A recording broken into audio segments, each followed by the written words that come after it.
invite siku moja. Unajua Mungu atanijalia tu siku nyingine, takuja siku nyingine uweze kuona zilivyo takataka hizo. Na ndio maana kwa makosa hayo maana tu feel worthy before God. Mungu anachosema ni hivi, huwezi kufanya chochote, ni mimi, ekemea kwa huyu kae kuja kukuvika, vinginevyo utakuwa uchi na utaona haya.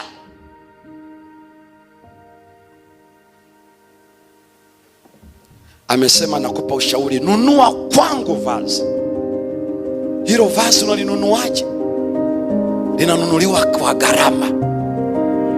Linanunuliwa kwa gharama katika Ufunuo 2 mstari wa 10. Ufunuo 2 mstari wa 10 gharama imetajwa, na Ufunuo sura ya 6 mstari wa 11.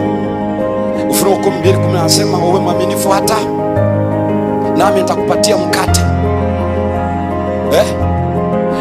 Ufunuo 2:10 anasema uwe mwaminifu, sio mpaka uolewe, sio mpaka upande cheo.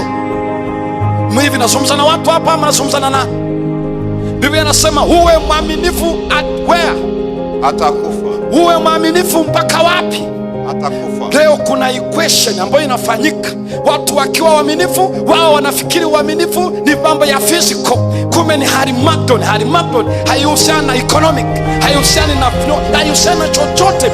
Uwe mwaminifu, faithful unto death. Na hicho kinachosema ni nini? Dying to self. Uwe mwaminifu mpaka achilia kabisa, yani uende kama ulivyoachilia yule mnyama akaliwa na moto, kucha na kila kitu, sio kucha amani kwato, kila kitu na pembe, allow everything, weka juu. Ndio maana Paulo anaandikia Warumi ile sura ya 12 ya kwamba itoeni miili yenu iwe dhabihu iliyo takatifu na kupendeza, offer yourself, jiweke kafara mwenyewe juu, kiteketezwe, and that is faithfulness unto death. Uaminifu sio kwa kitu kingine chochote, hapana. Harmagedoni sio ishu ya kisiasa, sio ishu ya kiuchumi, wala ishu ya kimwili, ni habari za kuwa na vazi. Katika kitabu cha Ufunuo sura ya 6 mstari wa 11 alipokuwa anasema nunua kwangu, tunanunua kwa namna ipi? Na unajua Biblia inaeleza wale ni katika ule mstari ule muhuri wa 5, nikaona roho zao waliochinjwa chini ya madhabahu. Ndio maana anakupatia hiyo lugha ya kwamba walichinjwa juu ya madhabahu, hao wakafa juu ya madhabahu. Maana yake walikuwa waaminifu mpaka wakafa. Anakupatia picha ya kwamba walichukuliwa wakawekwa juu, halafu kuhani akateketeza, wakawasha kabisa moto, wakateketea.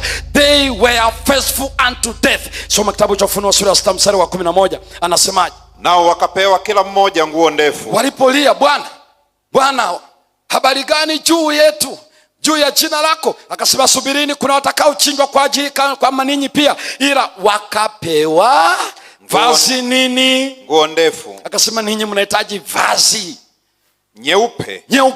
Wakaambiwaje? Wastarehe bado muda mchache, hata itakapotimia hesabu ya wajoli wao na ndugu zao, watakaouawa vile vile kama wao. Mnanunuaje hili vazi?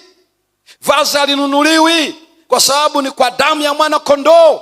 Na tunaposikia kwa damu ya mwana kondoo, Biblia inaeleza hivi, nunua kwangu vazi. Na mnalipi? Walikuwa waaminifu mpaka kufa. Maana yake at the cost of total commitment.